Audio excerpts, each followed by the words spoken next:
Hi, boys and girls. My mom told me never to do this, but here we are live on YouTube. So, and we have an esteemed panel. Rational Empiricist, James A. Person, and Dr. Chris Thompson. And Scott, the trumpet player. Hey, and I can turn off my camera. Yeah. It's not a camera. I want to match everyone else. What is your avatar anyway? I don't recognize that image. Looks like an owl with headphones. Owl with headphones. I like that. That's a nice interpretation. Anyone else have a guess? A polar bear head to me. That looks like a bird brain. Is that a bird brain or is that an owl? Nope. No. So what is that? It's a tadpole head. Oh, okay. That was maybe a mistake. The little black dots in the I guess the head buds, those are the eyes, and then the brain is there in the middle. And the variety that we work with, so this is an African clawed frog tadpole head, and they're entirely transparent because they're albino, and so you can image directly into the brain. So that's nice. Some of the work that we do in my lab. Nice. Not at the quantal level yet, though. You got to get at the quantal level, otherwise it's not fun.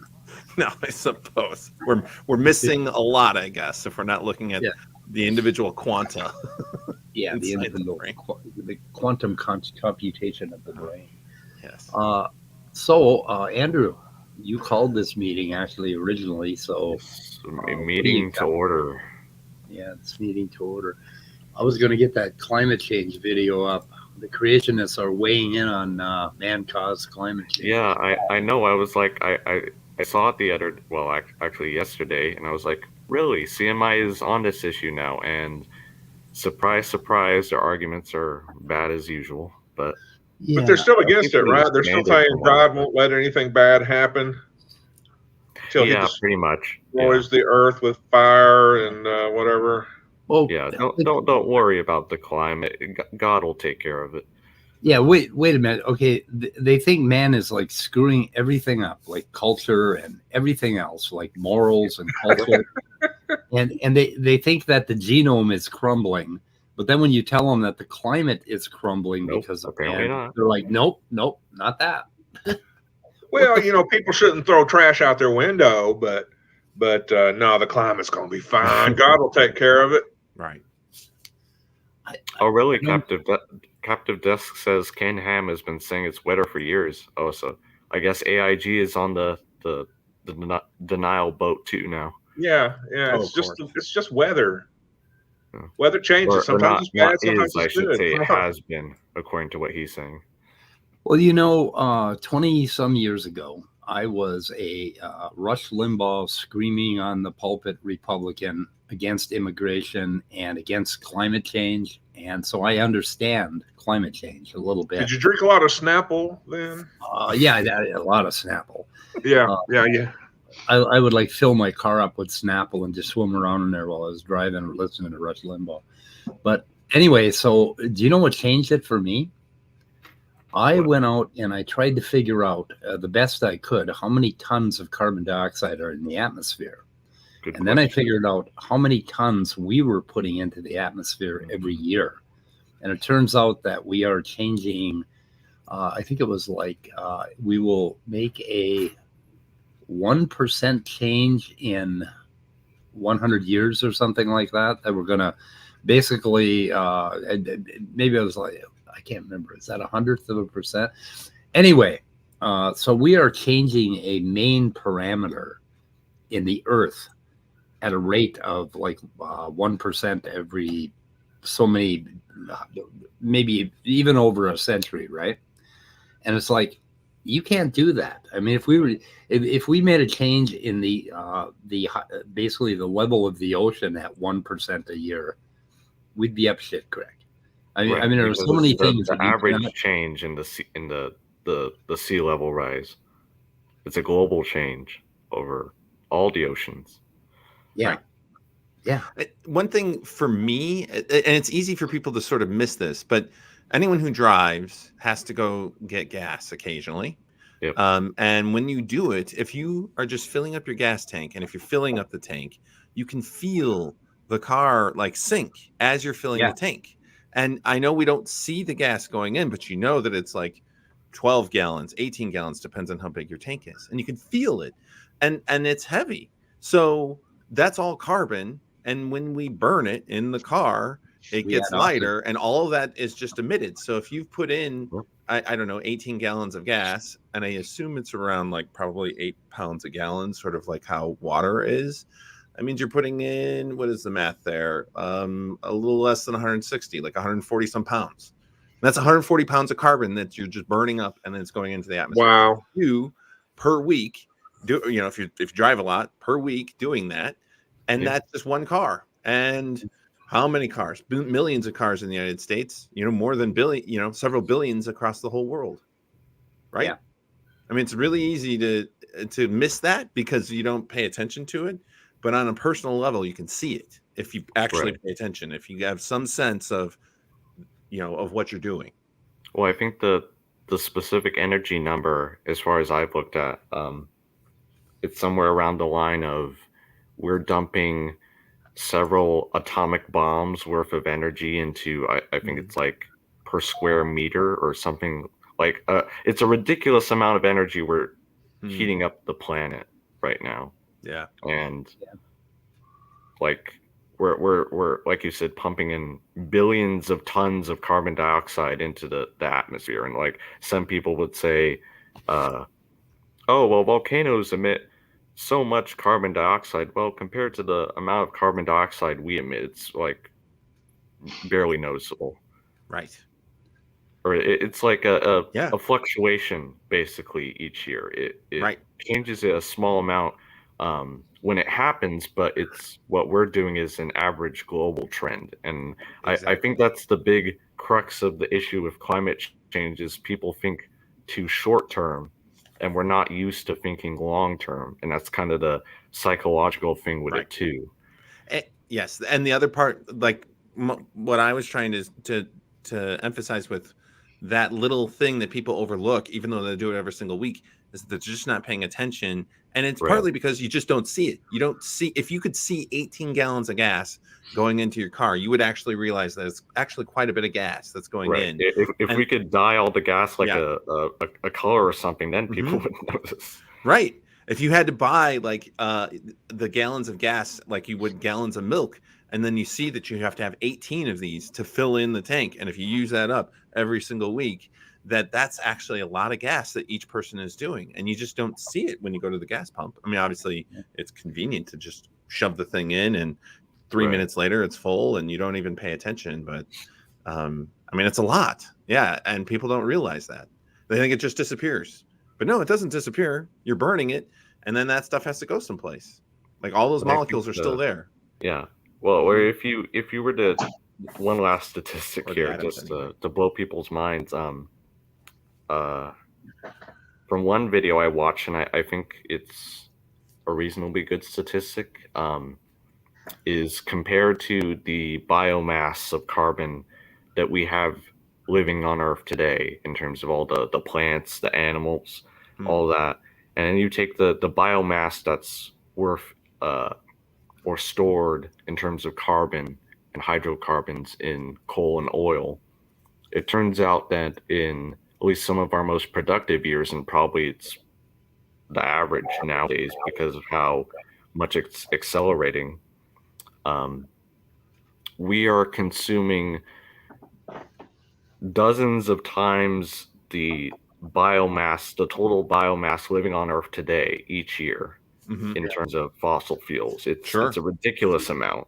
No, that makes sense because the accumulation of those carbon deposits. I mean, it's taken hundreds of millions of years for those carbon deposits to be laid down, and a lot of the coal was over a very restricted time in Earth's history, over a period of tens of millions of years, and largely there were no more coal deposits after like the Carboniferous for the most part. I mean, there's some exceptions. Gas is different. There's gas and oil that accumulates over that time, but yeah, like it takes a long time for those deposits to accumulate, and the fact that we just like are blowing right through it, stuff that took hundreds of millions of years to accumulate, and we're using it all up in 200 years. It's just crazy. Yeah. And it's gone once it's gone. Like there's no getting it back, which is another thing that it's just so messed up. Well, it's interesting that about 30 years ago or more, you could smell it when you burned it, right? When you were on the freeway, you could actually see the smoke and smell it because all of the byproducts were still in there. Right. And now we've cleaned the byproducts and we're just emitting the pure, odorless, just CO2. Yeah. Yeah, just the CO2. So it seems like nothing's going wrong. Yes. But if you go back 40 years and you you go out on a freeway, if you have a little bit of air inversion, you couldn't even breathe out there. Sure. It's just horrible. And yeah, we cleaned that part up, but we left the shit that's going to screw us. Yeah, there was lead hanging in the air. Well, then there's lead. People would breathe it in and then get sick and die sooner. So I'm thinking this week or maybe next week, I might be doing putting out a video on lead toxicity in the brain. That's actually a topic my lab is studying. Yeah, so it's a research topic that we're focused on. Yeah. Yeah, we talked about that on our year that we did. That's right. It was pretty good.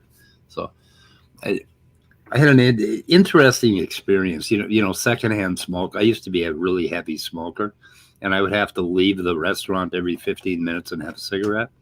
And I was sitting outside of a Barnes & Noble, and I was like 30 feet from the door. And this woman went by with a stroller on the sidewalk, and I was standing on the sidewalk, and she had a little toddler in there, and she decided to stop and yell at me for smoking on the sidewalk outside. And she parked her baby right behind the exhaust of a big honking SUV that was pumping out, basically exhaust emissions onto her toddler. And I looked at her and I looked down at the baby, and then I don't know if she realized what she had done, but she finally moved the kid out of the exhaust. But it's like, you got to kill your kid. That was pretty amusing. But yeah, sucking exhaust pipe is not good for you. No. We need to stop that. And then I get in my son's Tesla. I mean, I turned out okay. It's like stepping into the future. It's like, it is so clean. You notice that there's no smells when you ride in that Tesla. It just feels clean all the way. It's like taking a shower when you're in an electric car. So I don't know. So you want to roll this thing and see what these? Sure. I just want to quickly note their faces here. Like we got the screenshot here. I don't know. It's just amusing. They are amusing looking people. Yeah. I mean, it looks like they're in some kind of haunted mansion. Yeah. I don't know. They just chose that setup for some reason. Okay. Yep. Well, this is what ICR is that that this couple? Is a CMI, Creation Ministries International. Okay. Oh, they give them a little flag. YouTube flagged them. That's ironic.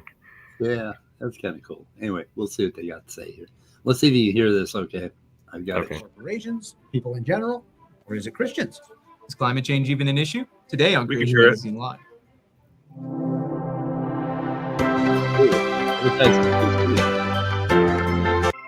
I actually get that. I paid for that. Welcome to Creation Magazine Live. I'm Thomas Bailey. And I'm Alexander Osborne. Last week, we started talking about climate change, summarizing some of the points in a massive article entitled A Biblical and Scientific Approach to Climate Change by Dr. Don Batten, who leads our Australian office. Many Bible-believing scientists and researchers contributed to it. We examined some of the data and we looked at the influence of worldviews. Mm-hmm. We discovered there are neo-Marxist goals behind some of the climate agenda, and we looked at many failed predictions. What? Right off That's the bat. great. Neo-Marxism. Yeah, my reaction was, what? What? How Okay. Petersonian. Yeah, this is good. Okay. Of climate models. Right. Yeah. Despite all of this, we still hear that 97% of scientists agree that man-made CO2 Because will they cause do. catastrophic warming. The underlying question is, can the majority of scientists be wrong? Well, actually, they can be. And they have been many times in the past. Consensus science isn't science. Science often progresses when one scientist makes a new discovery that overturns the consensus. Yeah, but you know what?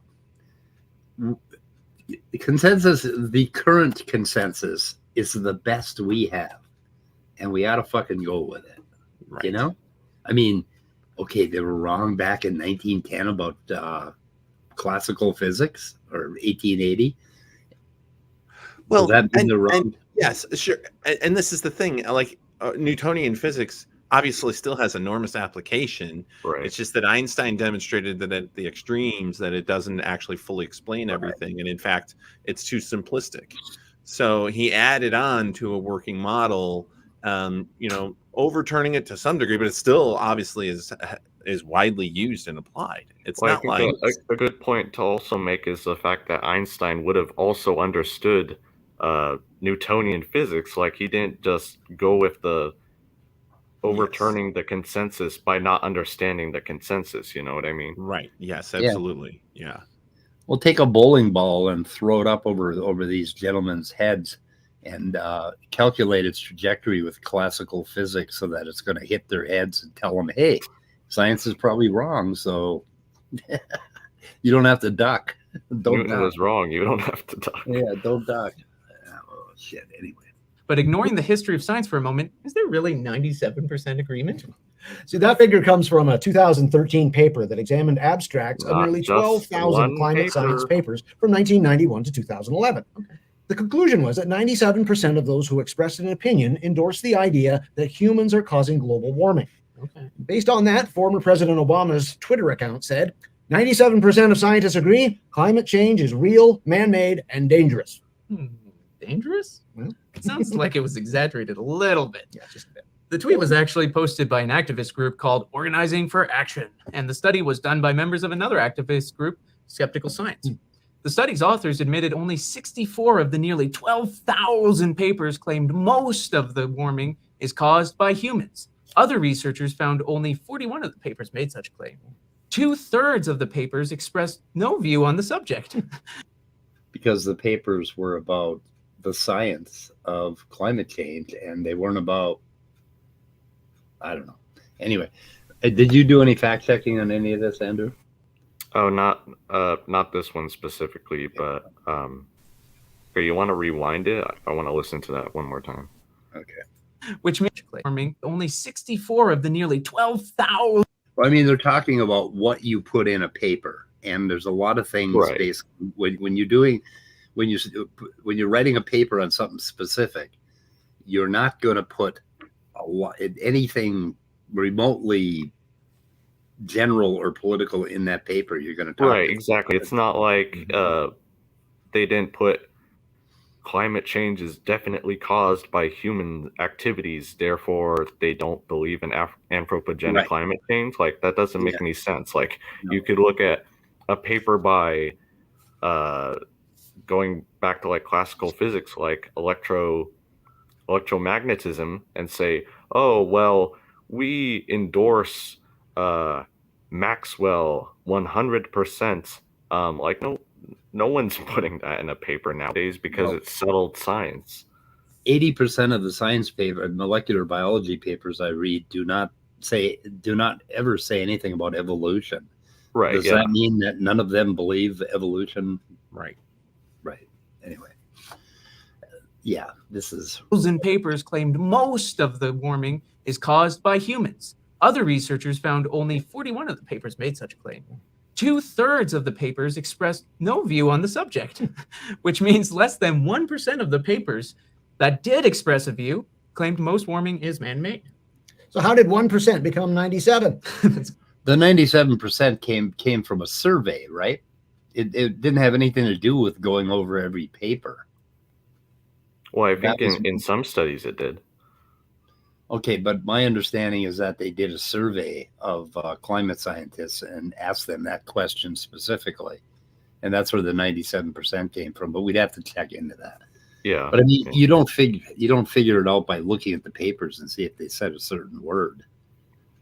Right. I mean, I could do a survey of molecular biology papers and find that only 0.01% of them mention topoisomerase. So then, therefore, topoisomerase doesn't exist. Right. Right. Okay. From the papers expressing a view, the study authors accounted all views that man-made greenhouse gases are causing some warming. Mm-hmm. But this is virtually meaningless. Right. Most global warming skeptics agree to some warming. Yeah. So the 97% is a dishonest statistic, but it's gotten a lot of press. Yeah. What's less known is the growing number of scientists who disagree. Mm-hmm. Yeah, that's right. And they're often treated like those who disagree with evolution, right? Yeah. Like climate change dissenters, or maybe we should say realists, are often shamed and persecuted for challenging the consensus view. The alleged 97% consensus is an example of manipulating data. No, we shame the anti-evolutionists because they're idiots, not because they're not prescribing to the consensus. Right. You got that wrong. To support a particular viewpoint. Richard and Matt mentioned the fraudulent hockey stick graph in the last episode. And sorry to say, there have been several other instances of data tampering from institutions like NASA, the UK Climate Authorities, and the Australian Bureau of Meteorology, or BOM. Right, yeah. I mean, for example, Australia's hottest day on record was 51.7 degrees Celsius at Bourke, way back in January 3rd, 1909. That's hot. BOM claimed it was an anomalous event because the rest of the stations failed to record a similar temperature. But nearby Brewarna recorded 50.6 degrees Celsius on the same day. Yeah, well, that's pretty close. And that was more than 100 years ago. That's right. If the hockey stick graph was accurate, you would think that the record should have been broken many times by recent high temperatures, right? That's true. But the second hottest day on record was 51.1 degrees Celsius at White Cliffs on January 12th, 1939, and was also not included in the official digitized records. More manipulated data. Well, here's another one. This graph shows surface temperatures in the U.S. from 1880 to 1998. So this is a common tactic by climate change deniers, is to show anomalous, to kind of cherry pick small scale fluctuations in the climate. But what they're not telling you is that no one is saying global warming is happening, therefore you're not going to expect these anomalous temperature and weather patterns on some days. What it is saying is that as CO2, more and more of it is emitted, you are more likely to see these temperature records broken over as the years progress. So it's not like every single year, every single country in the world is going to break its previous record. Like, no, that's right. What's the average? What's the average increase been over the years, over the decades? Right, exactly. Is another thing. Yeah. Because I bet you. Also, you have to ask what accounted for the 1909 temperature spikes. Was it some anomalous weather condition that just made it a bad summer, or exactly? Was it the contributors to climate change that we that we now have assessed are making the difference? Okay, there were a number of studies where they basically determined the person's expertise by the number of papers they published and the number of citations in the field. And they took those scientists and they gave them an online survey asking them if they felt that global climate change was caused by humans. That's where the number came from. The number didn't come from the number of times in their papers they said that climate change is human. Just to clear that up. So anyway, they're lying, basically. Or they misunderstood. Go ahead. I also want to say that the hockey stick graph that they just showed isn't a lone graph. It's been the general shape of it has been confirmed by other studies. Like there were a lot of I know statistical there are a lot of people back when it was first put forward that said, oh, the statistics behind it is wrong. But now that we've gotten more string ring data and ice cores and some of the sediment lake deposits that we found the general shape of it is still pretty accurate. So I just want to make that clear. The hockey stick hasn't been disproven or anything. What is the last date on the graph that they're showing there? Let's see. Hard to see because the let me get rid closed of captioning's in the way. 2000. Yeah. Okay, so can I share? I'm gonna share. Sure. Okay. Please do. Let's see here. All right. So this is a Twitter account that I follow. I forget his name, but we'll look at it in a sec. But what we have here is global average surface temperature change from 1850 to 1900, but going all the way to 2020. And you can see that since 2000 to 2020, we've had this ongoing steady climb in temperature. And so you can see, and he breaks it down from northern hemisphere only or southern hemisphere only, and then the globe with no polar.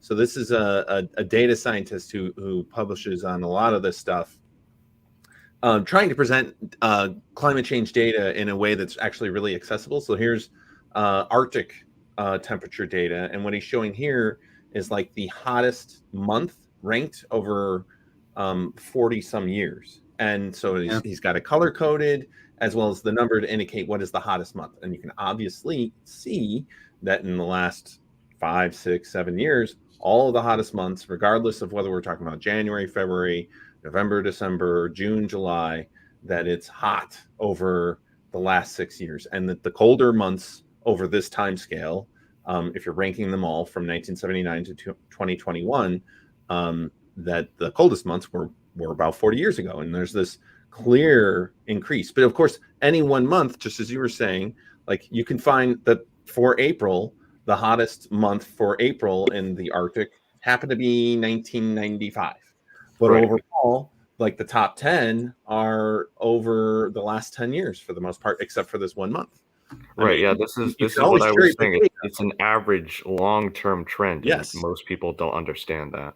Exactly. And sure, there's going to be the occasional anomaly. So apparently this was 2021. You can see that the 35th hottest month was for March, happened to be in 2021, but then the hottest was 2022. But that's just March, and but overall that entire year, almost all of them were very hot. All the months were hot except for, March and June.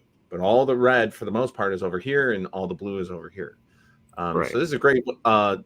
He does an excellent job doing visualization of climate change is that data. Zach Lane? Zach Lane, Z-Lade on Twitter. Fantastic. So loss of glaciers, just great stuff. Changes in annual temperatures, trend from 1900 to 2021, 1880 to 2021. Like really great ways of visualizing all this. Well, thank you and for showing us this. So, but I noticed that figure that they were showing, it only goes up to looks like 1999. So that's a problem, right? Like we've had 23 years. I didn't even think about that. Yeah, that's true. Yeah. Right. So they're clearly just cherry picking, and they're leaving out actually substantial warming that we've observed over the last 23 years. Right. Yeah. This video is, what's the date on this video, Speed? I don't remember. It's like probably this year, isn't it? I'm sure. Let's see here. It is. Where are we? I know they've been. I get notifications, and I know AIG has been going on about climate change for quite a while. Yeah. Where in the hell is the date? Not finding it. While you're looking for that, I dropped a couple of links in private chat when you get a chance to. Yeah, and you have a. Do you have a screen for me to share? I do, but it's about. So there's somewhere between 99 and 100%. It's not just 97. Right. And so I dropped a couple of links. It's not just one study. Right. No, in fact, I found the the study that they're talking about that's 97%. It's a publication from the Proceedings of the National Academy of Sciences. And I gotta find where I put that. I think the one that most people quote is from Dr. John Cook, but I don't think that's the only one. I'm still trying to find the damn date on this video. I don't understand why they're not showing it on YouTube, because they have that context thing covering it or something. I don't know. CMI, they have the comments. In the video section, it was relatively recent. So either way, it's this decade, so it's cherry picking either way. For sure. Yeah. Right. And Lori Hayes has a point. Obviously, we just hate God. Yeah. Yep. Last night I went on Nidamus's live stream, and Kenny, is everybody familiar with Kenny? He's he kept telling me that I never really was a Christian because I was into religion and not into the spirit, blah blah blah. It was just so weird. It reminded me of what Laurie just said. Yeah, I basically told him to quit being so judgmental because that means you're going to hell and blah blah blah. Right. So anyway, we hate God. And this, I have the study that they're talking about here. If we want to look at that. Okay, I think. Wait, no, that's not it. That's echolocation. So yeah, the larger context is that, though, right? Like they're saying, because they're speaking from a religious framework. They're not just looking at the science. They're looking at the science as a couple of fundamentalists. Right. So did you have a... I do. Yeah, I got it now. So this is the study they must be talking about, because this was published around 2010. I might be wrong, but expert credibility in climate change. This is published in the Proceedings of the National Academy of Sciences, a relatively, high tier, journal. I mean, anyway. But what we can see here in the abstract is that they're showing basically what the assessment that they do here is that they're looking at the top researchers that publish on on climate change, and they're looking to see what is their overall perspective on this. So they evaluated like the top 1,372 climate researchers and their publication record, and they find that 97 to 98% of the climate researchers most actively publishing in the field here support the tenets of anthropogenic climate change outlined by the IPCC. Yeah, they didn't get that. I think that 1% number, it probably comes from like the same kind of petitions where they go and ask a electrical engineer, what are your thoughts on climate change, or go ask a biologist. Like, you got to ask the people who actually know what they're talking about in the relevant field. Yeah, the important thing is that they left out, they implied that it should be in the papers where they say that it's anthropogenic climate change. And that isn't what they did. They used the papers to determine who the experts were.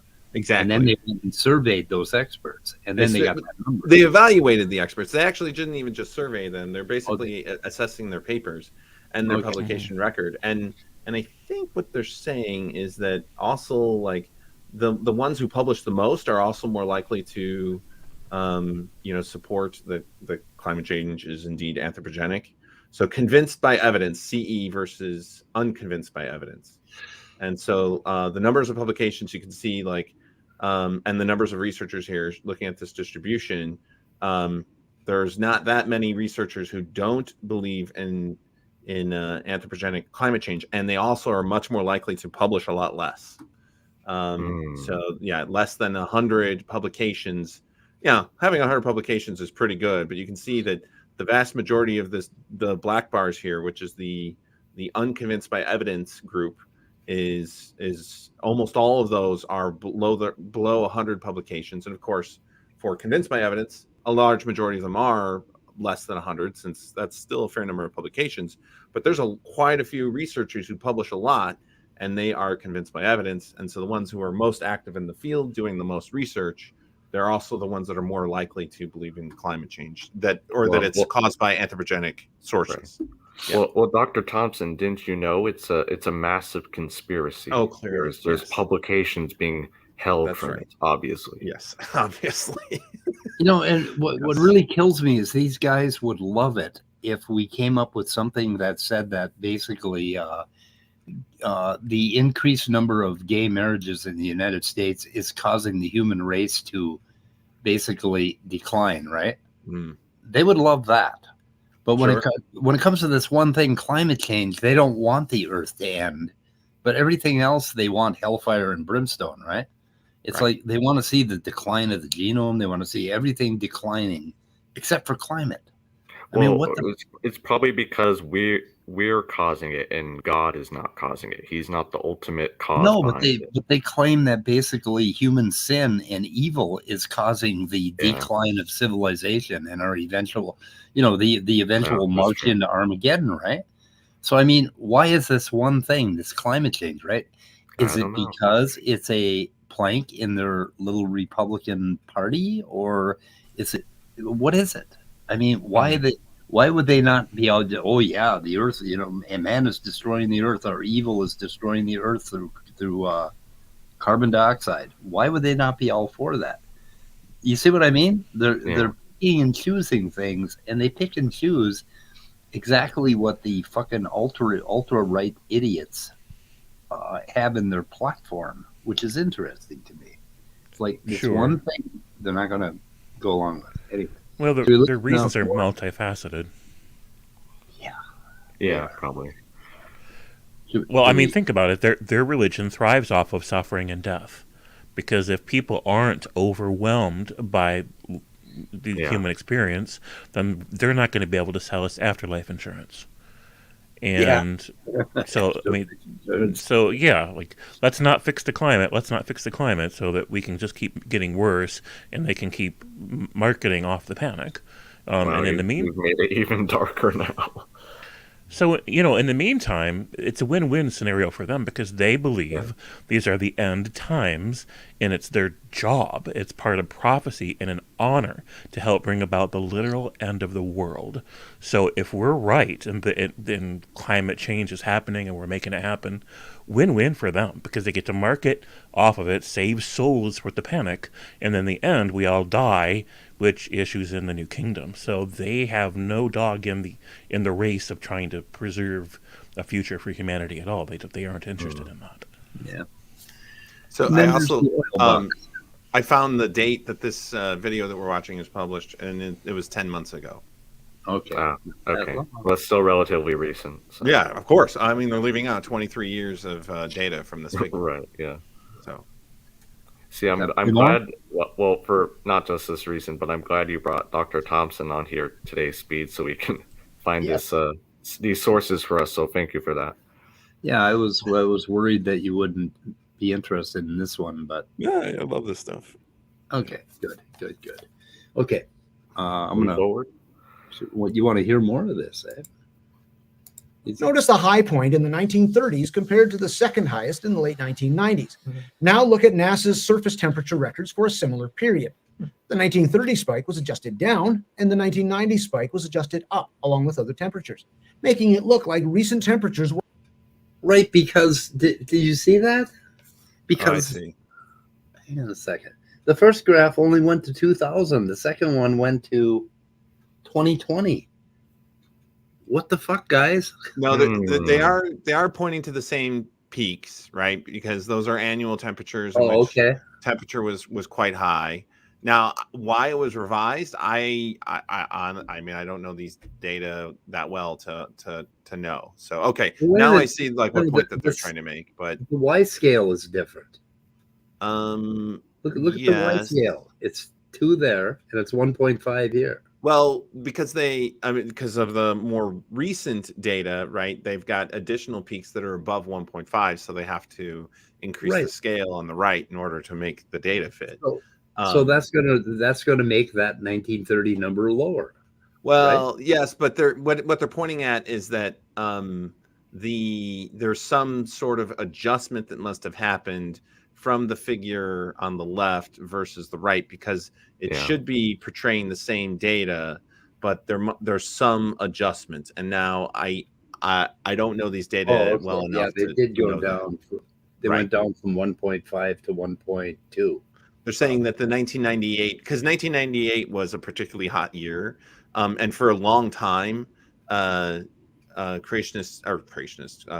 change deniers, I mean, they're basically the same, would often point to, oh, well, there hasn't been any global warming for like 15 years. And then the next year, like, there hasn't been any global warming for 16 years, because they're pointing at the 1998 date that was particularly hot.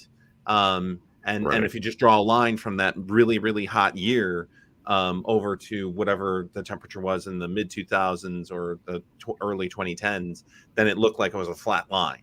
But that's because they're just cherry picking that one particular year, and they're not picking the years before or after, or creating some sort of 5-year average, which clearly shows it actually going up. And but why it was revised, I don't know. I mean, I assume that probably the quality of the data from 1999 was it may not have been like as accurate as the more recent data from 20 years later, and that they must have taken in some additional data. I'm not entirely sure. Yeah, I mean, like with the hockey stick graph, the same thing might have happened here. They could have just also added additional data to it that kind of recalibrated it, so to speak.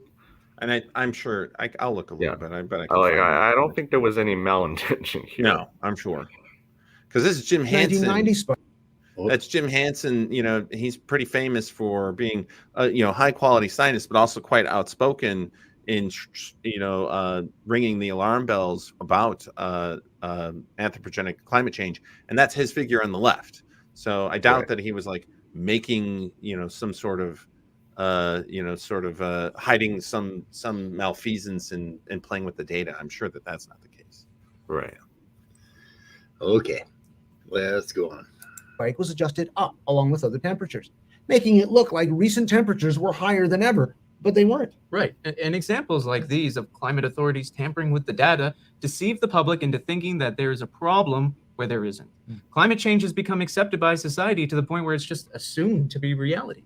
And it's even blamed for about any natural disaster, like hurricanes or droughts, flooding, forest fires, even things like changes in animal population. Yeah, somebody should hold these people accountable for what they just claimed. Right. Can you believe it? Changes in temperature accounting for changes in animal population. How ridiculous! Oh, yeah. Well, the bigger thing is, and I just want to clear up this misconception, because climate change isn't causing the hurricanes. It isn't causing the forest fires. What it's doing is making them more extreme and more likely to be extreme. So they need to phrase it better. Yeah, if you increase the temperature of the surface of the ocean, that's going to add energy to you're going to get worse. Pretty much every hurricane, and that's going to cause them to be more extreme. Yeah. Okay. What's happening? Let's see. Go on. So I'm gonna have to leave in just a couple of minutes. I think Gur wants to come on as well. Yeah, I sent Gur an invite. So. Oh, okay. I just want to point out one thing real quick before we move ahead. Underneath all this is this idea that, maybe we don't need to make big changes. Maybe we're going to be okay anyways, because maybe this isn't going to lead to a catastrophic failure of the entire ecosystem and kill everybody. But here's the thing. We already know that all the pollution that's at issue is causing all kinds of suffering and death, regardless of climate change. It's driving so many factors of disease for the world, including amongst humans, including infant deaths, the mortality rates. So they don't, these so-called pro-life people, they're not really worried about how this affects anybody's lives but their own. And it's just like that old cartoon about, wait, what if we're cleaning up the environment and fixing the world for nothing? It's like, hello, even if we're not causing climate change, even if we humor that just for the sake of argument, we obviously should be fixing the way that we interact with our environment, because people in the now are suffering and dying horribly, and these people just don't want to concern themselves with it. So That's where I'm at about it. I'm going to leave on that note because I got to run and do some stuff. I love you guys, and thanks for having me on. Okay. Okay, thanks, Thanks for James. coming on, James. Okay, so I'm going to move on a little bit. Or vegetation. Yep. Yeah. For example, the 2019 bushfires in Australia were called unprecedented and were blamed on climate change. Right, but unprecedented is just wrong because in the 1938 to 39 fire season, over 80 people died in bushfires compared to 34 in 2019. 5 million hectares burnt in 2019, but there were 117 million hectares burnt in 1974 to 75. The unprecedented 2019 fires were precedented after all. Christians are sometimes blamed for environmental problems, including climate change, because of the biblical. Wait a minute. Christians are What? blamed? Christians are blamed? What does he mean Christians are blamed? What is this persecution? What? I think so. Let's hear that again. Christians are sometimes blamed for environmental problems, including climate change, because of the biblical dominion mandate. Right.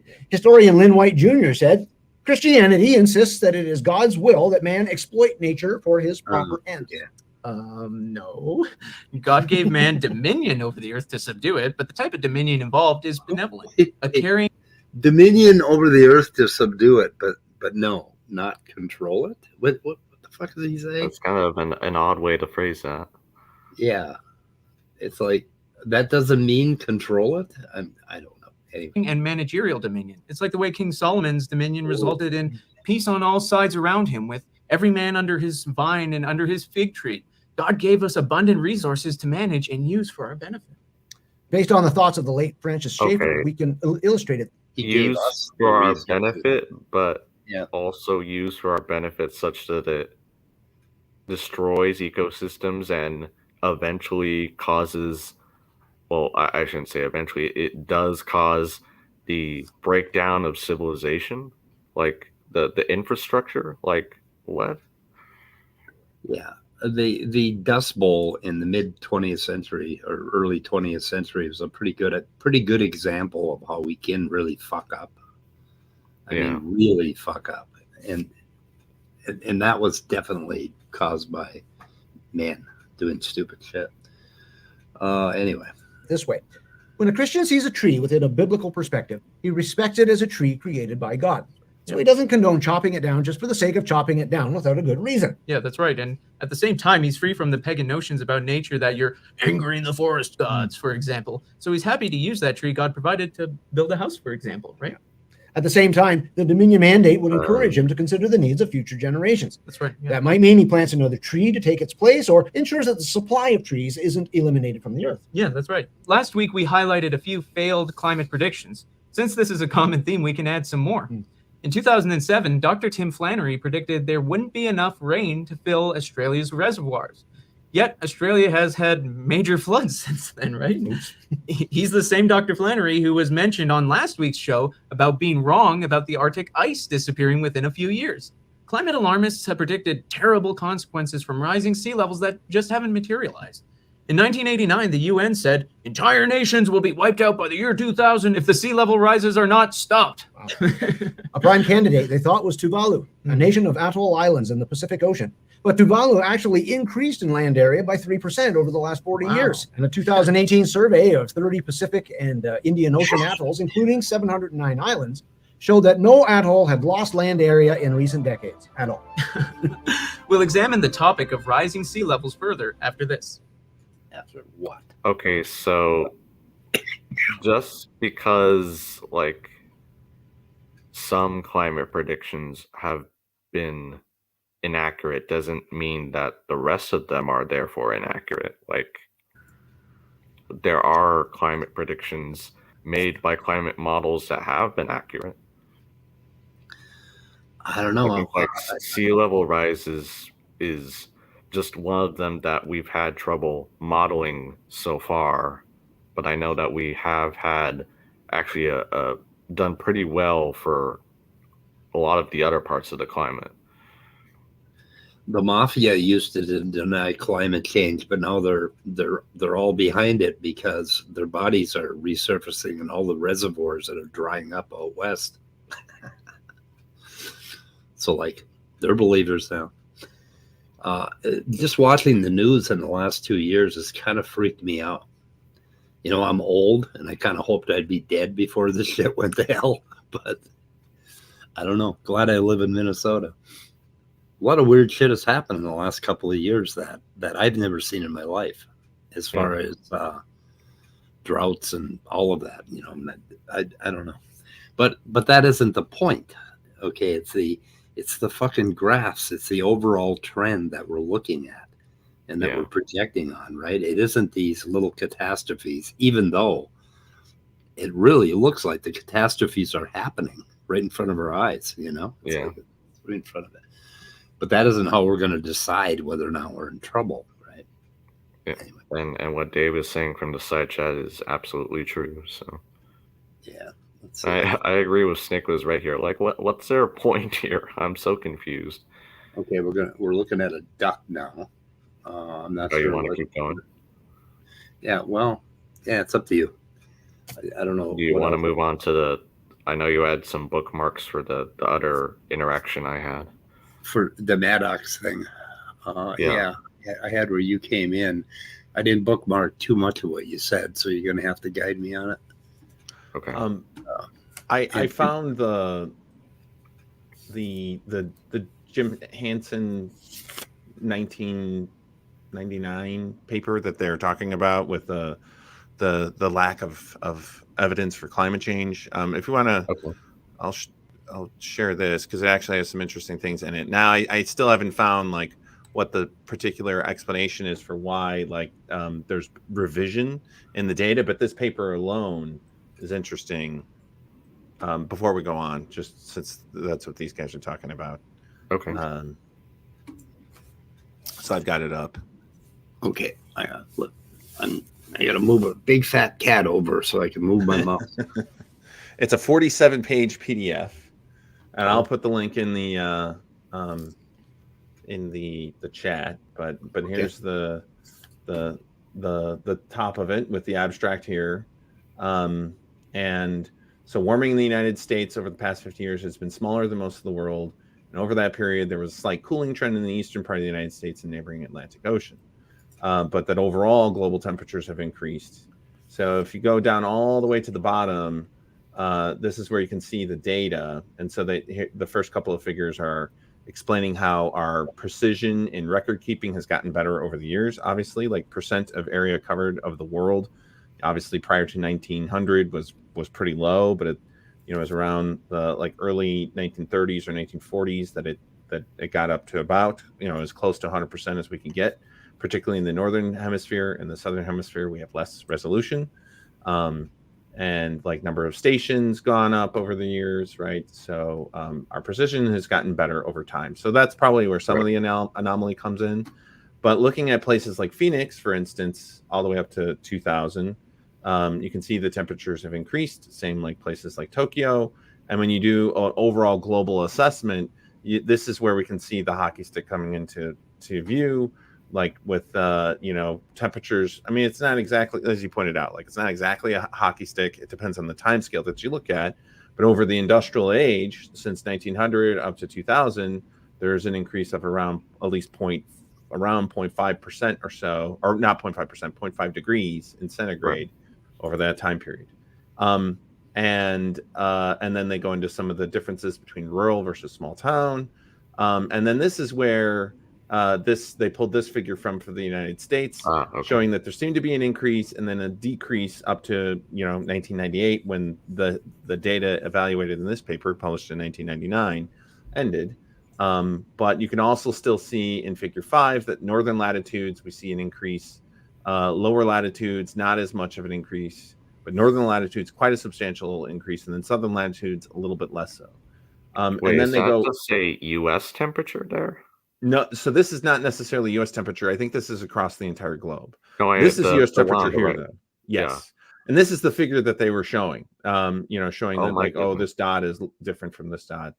But if you go down to look at the change in temperature over different localities, because it's one thing to get that one summary, but we can also look at how temperature changes has happened across the globe using kind of a heat map like this. And as we found, I mean, it was already apparent in 1998 that temperatures have increased quite a bit in the Arctic. And that's where we're seeing substantial change happening. And that's only gotten worse over the last 20 years. But most of the figure you can see is orange. And for the data that they had in 1998, you can see that at least the southern part of the United States, especially the Southeast, was slightly less. So that's one of the few parts of the whole globe where it was a little bit blue. Unfortunately, it's probably, there's some truth to that like the rest of the globe was facing more, a higher increase in temperature from 1950 to 1998 than the United States did. I'm sure that not all regions of the planet warm at the same rate. Like exactly, the poles warm a lot exactly. faster. So like here's part of Brazil where it was slightly cooler according to this data set, or the small part of Africa where it was slightly cooler. But you can see the rest of it, it's actually warmer, around 0.5 degrees increased relative to whatever mean they're using. But why would they show a graph for the temperature, I mean, just the US, and then say that that's the global temp? Like, that's because I think the point that they were trying to say is that we can't trust scientists because they were showing one figure to another figure that these two dots seem to be changed. Now, I don't know exactly why they changed. I know that they're working on these really complex models, and that they will obviously adjust things as they get more and more information. So I would have to read into it a little bit more, or even talk to them. That would be another thing we could just ask. Well, why are these two figures different? What was the change that occurred? And I'm sure it's probably something pretty innocuous, but it's not like this is taken from a paper that was saying oh, there's no such thing as climate change. In fact, already in 1998, it was pretty apparent that the data was showing that on the global scale that the temperatures were increasing. It's just that tiny little part of, if you have a very US centric view, well, then it would indicate that it's not. So, yeah. And what TP Seeker was saying here, little changes in the ocean currents probably had some effect on it. I'm sure that's true. Yeah. But this is the figure 4. Yeah, I think the people that are being accused of doctoring data for political reasons should call these guys out and get them in a room and film it for us and ask them some questions. So I think that would be fun. That would be a fun thing to see. Yeah. And if anyone from the audience is gonna take anything from this portion of the stream, it's that you don't cherry pick the short-term trends. You need to look at the bigger picture. That should be obvious, but it sometimes isn't. Anyway, the prestigious and intellectually accomplished Gurmania has joined us. Hey, Gur. Hello. I just wanted to say right off the bat, that Speed, Andrew, and Scott, I know I joke around a lot, but I really do appreciate all of you. No offense to Dr. Thompson because I interacted with you, but since you're on this channel, I presume you're probably very intelligent. I don't know about that. I don't want to overstate things. He's the smartest guy. I occasionally get things right, so that does happen. Well, you probably get more things right than I do. We'll see. And another thing is, y'all bring to this debate community, or whatever you want to call it, the whole science versus pseudoscience, or evolution versus creationism. Yeah. Y'all bring so much good information that's informative and stuff that I would have no idea about when I was a young Earth creationist. And so I think that young Earth creationism is obviously anti-science, but that also leads to being a climate denier, or climate change denier. Yeah. And so I think this stuff is important, because if all atheists or people who join these type of streams were just like me, it would all just be theological criticism with no science, because I don't know science. Yeah, it's really important to tell anybody the information that the young Earth creationists aren't going to tell you. Right. Whether it be a curious atheist who just doesn't have the background knowledge, or a YEC believer who just needs to know that there's more to the story than just what you're being fed. Right. Yeah, So exactly. I see how you want to play this. So I just want to mention that Gur Streams has some of the most remarkable conversations in the community. And Now I everybody- know you're lying. No, really, I love your streams. Actually, Oh, I mean, okay. yeah, I was not expecting that. if that's how we're playing it today, Gur, No, normally we're at each other's I- throats. I know I troll you and everyone else here a lot, It's- but I Yeah. mean, in all Man, seriousness, we troll you too. So This is Yeah, true. it's- Actually, I think y'all started it, and then I was just like, okay, well, two can play that. Well, I started it to be specific, but it was all in good fun. And the funny thing is that John Maddox thought we were really enemies. yeah, that was fun.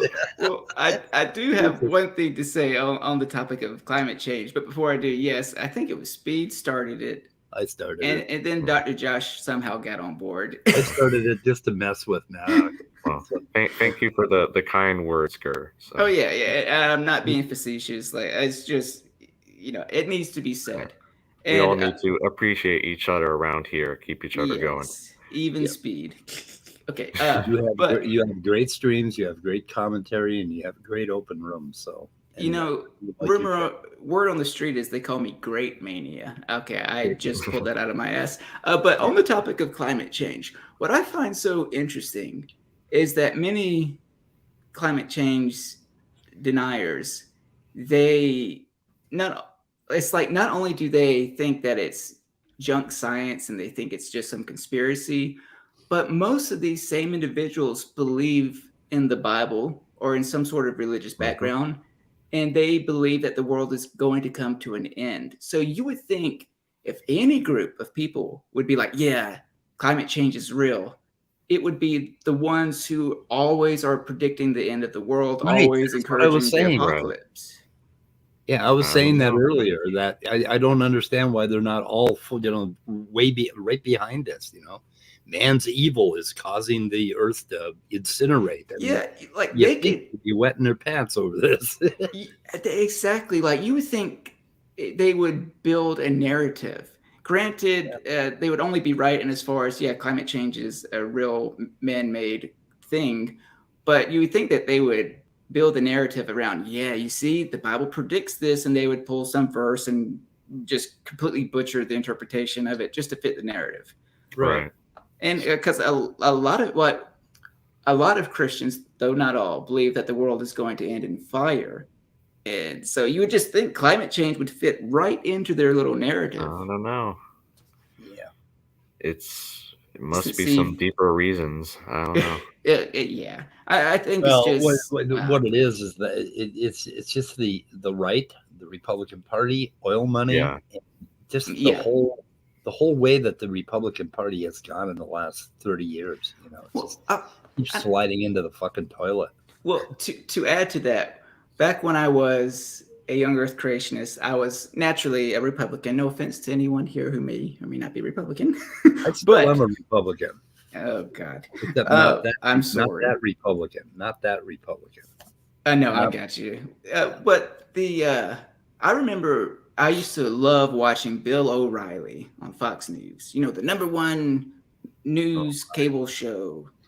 And I remember they were talking about climate change and naturally butchering it, but I didn't know any better at the time. And a great example is they had invited some scientists on to debate the topic, but whoever it was turned down the invitation. And I thought, look at that. They're too scared to debate the facts.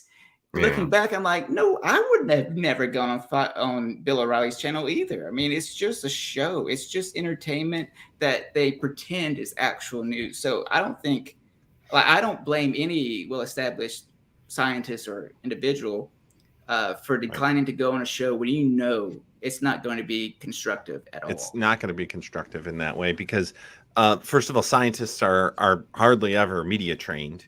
So they don't know how to communicate ideas in a quick, efficient way that people can understand. And then the other thing is that Bill O'Reilly or any of them, right, they control the microphone. So if someone starts to make a good point, they can just cut them right off. they're talented at what they do, and they're the ones that are also in control. So it's not even equal footing as far as just being a debate. It's they have control over the microphone. As soon as they don't like what you're saying, they can just cut you off completely. That's very good point. Sure. And there have been times when people have gone on these shows, like when Rutger Burson, I think that's his last name. He's a Dutch philosopher and historian, was on Tucker. He was invited to be on Tucker Carlson's show.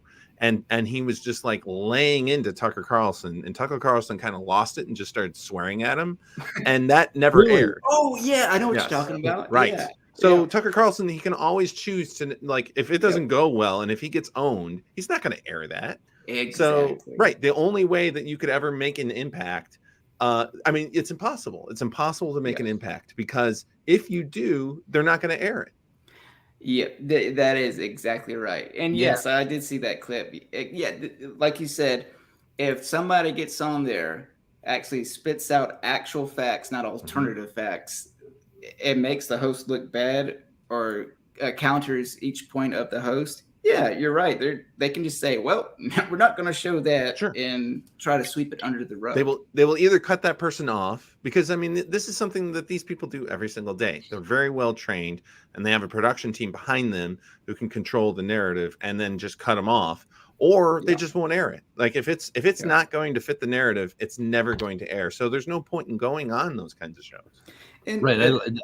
I learned that, like, now you see Gurr, now you don't. Right.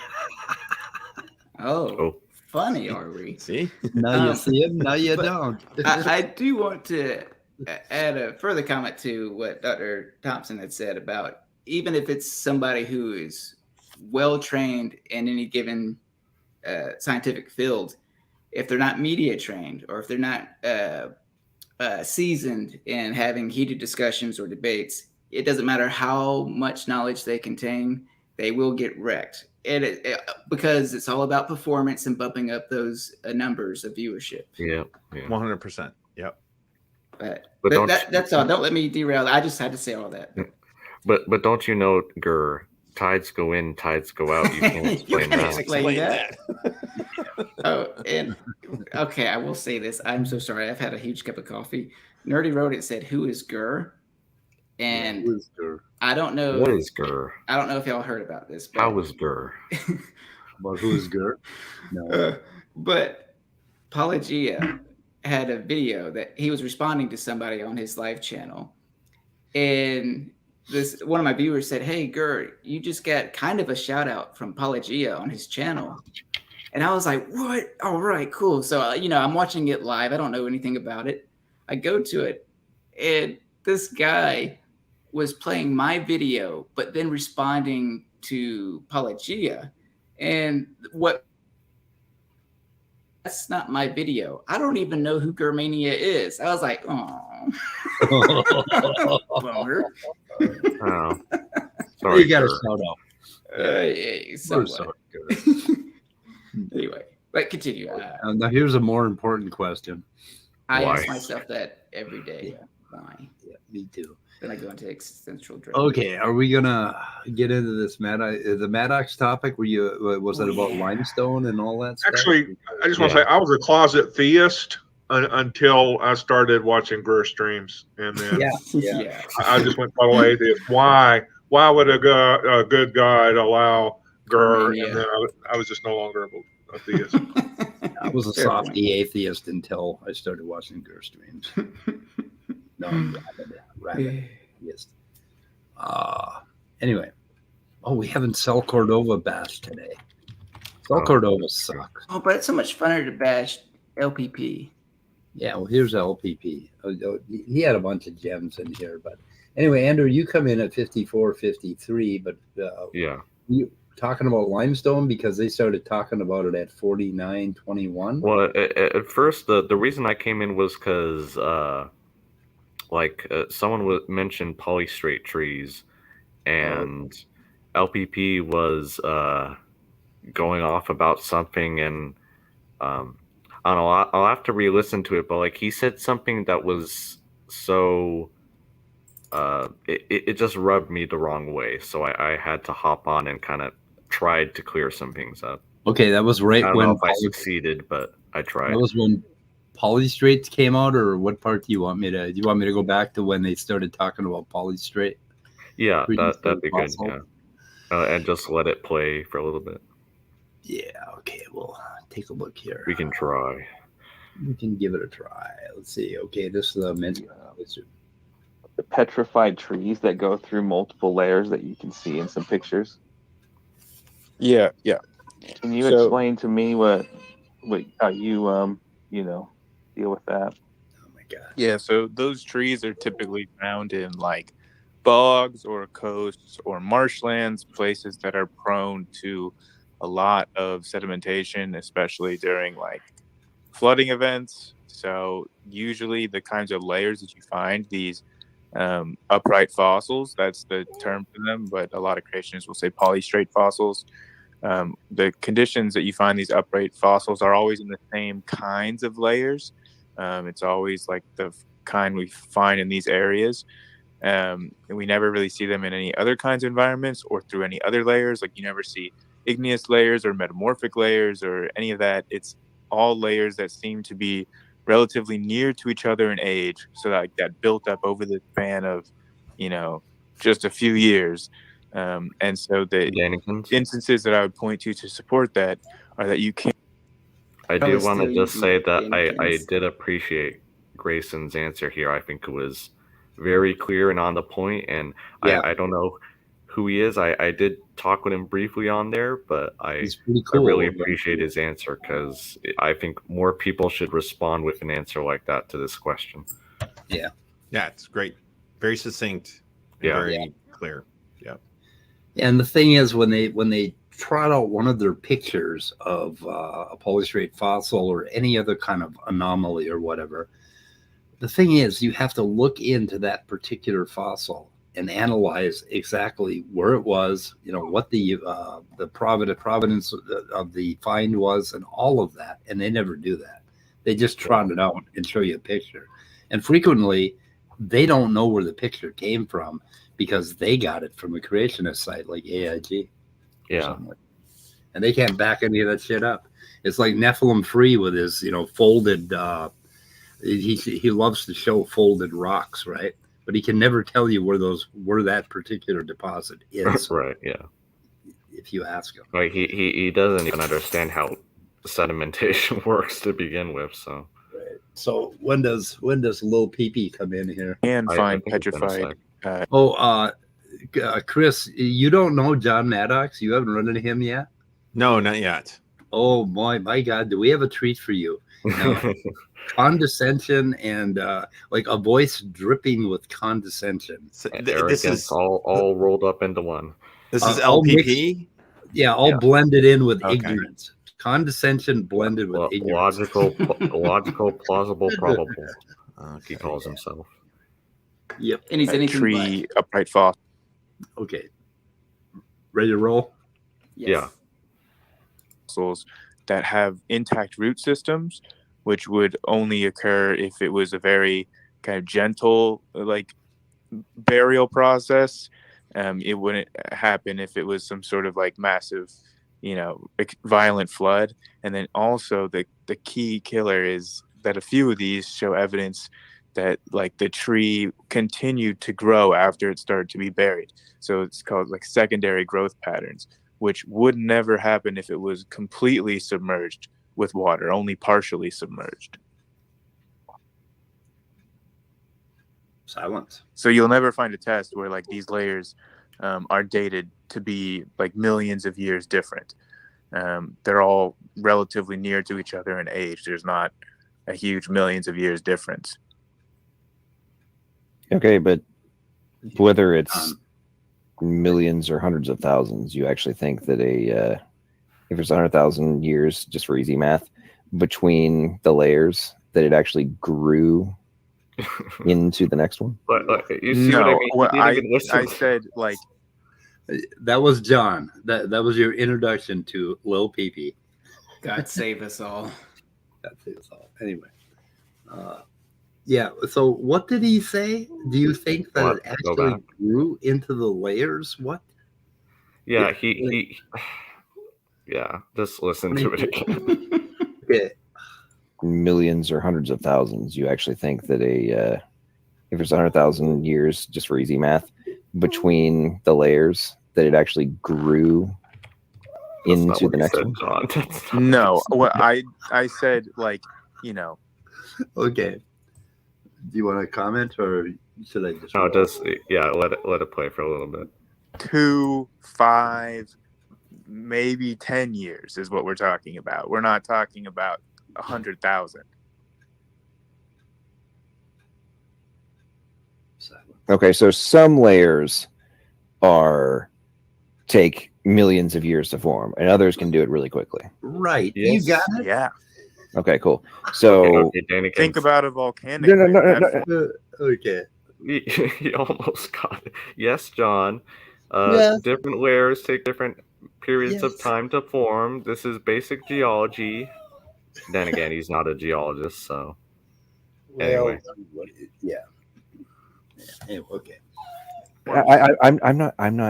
I'm not questioning whether or not layers can form quickly. I'm saying that one of the categorically fundamental rejections Here it is. the argument that Kent makes all the time about the horizontal layer formation and happening quickly is that, well, we know it takes a long time for all these different types of layers to form. Therefore, your position is 100% false and couldn't possibly be true. And all I'm saying is that, so we have for things such as polystrate trees, they can totally could have formed really, super quickly. But all the other types definitely could not have. Show me an upright fossil in a layer that doesn't take very quickly to form, like limestone. You won't find it because, like yes, some layers you can form rapidly depending on what kind of layer they are, what kind of sedimentary layer, or igneous layer. But other layers, like different kinds of rocks, like do not form rapidly and take much longer, and you'll never find an upright fossil in those kinds of layers. Okay, but we are accepting that there could be not just igneous layers, there are other types of sedimentary layers that could form quickly. Is that correct? Yeah, that's how upright fossils are formed. Okay, cool. But we're establishing that beyond doubt that sedimentary layers a variety of types, can form quickly. Yes, a variety of types can. Not all, but a lot. Okay, and we know beyond doubt that the other ones definitely could not have. Oh my God! So he's okay. You see? Yes. How? Yeah. Yeah, he's trying to make the You can case. look at the we have an exact. He's trying to make the case that they all form quickly because they could form quickly. Yeah, he's struggling with the concept of uniformitarianism versus catastrophism, basically. Yeah. That geologists apparently haven't known that layers can form quickly for all this time. Yeah. And in general, layers, individual layers often have formed quickly. That's generally what it is usually indicative of, some sort of major storm event. Now, the pace at which layers do form is going to highly depend on local conditions. And as you pointed out, like there's going to be like bog conditions or polystrate are, upright fossils, as Grayson points out, right? That they're often in areas where there's like riverbeds, and that we can see from the overall geology that this was like a riverbed where sediment is just coming on 1 year and then another year and then another year. And so therefore you get layers that can build up over a period of around 20 years. It covers basically a whole tree. Yeah. And it has the rate and the localization of sedimentation is heavily dependent upon local conditions. Right. Yet it's often the case that a massive layer is going to be some indication of, well, some big event did occur. And you can see right, yeah. So some layers form quickly, others take a long period of time to form. Like like they're called floodplains for a reason, because they flood. They deposit lots of sediment at once. Right. And then we have volcanic ash. which can bury a forest pretty rapidly. Sure. Yeah. Right. And when you look through any sort of geological column, you're going to see the layers vary enormously in their overall size. There's going to be some layers that'll be, I was just out fossil collecting 10 days ago, just the morning of Thanksgiving. I went out and did some fossil collecting in the area. And I was noting that some of these layers are several inches thick, like a single layer of rock, of like limestone rock. And then in between, there would be these like really minute, like less than, like half a centimeter or less layers, a bunch of them all in a row. Yeah. And it's like, and you can go on for walking along a mile, and you can see all these layers repeating over and over again. Some big, some small. Sometimes it's very small. Sometimes it's big. Sometimes it's sand. Sometimes it's more limestone. All of that, and this is all in basically a stretch of about a half-mile walk. But that's because we're also walking along a period of time that's now around, several tens of millions of years that I'm walking along. But any one particular layer probably formed in an instant. Right. And not just time you have there, but also, like you said, different conditions that they can form in. Absolutely. Like clay particles. They need a lot of time to settle to the bottom. So you typically find them in deep ocean deposits and lake deposits and that sort of thing. You don't find that in a river, for example. Right. Exactly. Or limestone, typically you find that at the bottom of the ocean. Yeah. You're not going to find that in a river for sure. Right. Yeah. Yeah. So we know how to we know how to tell these things apart. Yes, of course. And that sometimes you can have local conditions where you get layers that happen. You can get substantial layers that form over a period of several years or a couple of decades at the most. But then sometimes there is several hundred years between the layers. And that's just how it is. It depends on local conditions. Right. Exactly. Yeah. Okay. Oh, before we do an update, I got my cat home from the vet yesterday, and I was so worried about him, and I was going to make a nice little bed for him and a pillow and let him sleep, and and I was going to give him hugs and everything, and he came home with his cone on, and he tore around the house trying to get his cone off, and then I took his cone off, and then he tore his IV off, or the IV bandage, and then he proceeded to terrorize the entire household for the next 8 hours, running back and forth, in and out. What the fuck? I thought you said coat. I was like, why is your cat wearing a jacket? No, a cone. He was wearing a cone. No, I caught it late. He got his balls cut off. And then Minnesota is so cold. Even the cats need coats. That's right. Yeah, well, he was outside running in the snow and just fucking tearing the house up and harassing the other cats and attacking me. And then I thought he'd be afraid of his cat cage. Well, he spent most of the night in his cat cage. That was his point of operation, where he could attack us as we walked by. And so then I gave him opioids because I thought he would slow down a little bit and go to sleep. And he got even wilder. And it's like, holy shit. See, that's alcoholic behavior right there. The more alcohol you pour in, the crazier the guy gets. Instead of depressant, right? It's an upper. It's like, God, and he's still doing it today. He hasn't slowed down since he got home from the vet. So fuck this cat. I ain't gonna worry about him anymore. Anyway, okay, so we're gonna go on. Okay, that's a snack update. Okay, you can look at we have an exact numerical upper limit not based on the growth of limestone. Not based on. Okay, who was it that gave the whole lecture on the whole limestone thing and has completely obliterated the whole formation of limestone? He was the Australian guy. That would be nobody. Yeah, he goes into the whole deal about the cliffs of Dover and did like comparison between things that we've seen form quickly versus rapidly when it comes to limestone. I'm trying to remember who did that lecture. You're talking about George Bond? No. It wasn't George. It was the big sand dune guy. I can't remember. It was a while back. If SFT was around, he would. Okay, George is on the side. He said it was John McKay. John. I don't even know anything about limestone. Did someone tell me how limestone's formed or what it's made of? I'll play the dumb one. it's formed when carbonate like crashes out of precipitation in salt water. So it's like precipitated in salt water from like organic activities, and it precipitates out and forms limestone. It's like a chemical process, and we know, like, based on physics, how fast it can occur, and what like the fastest it could form in. And we know that the things that slow it down are when the water is too choppy and violent, or if it's hot, or like it's got to be kind of gentle water, ideal temperature conditions, and that's what you get the fastest rate of. And it's still like, inches or centimeters a year. It's not fast.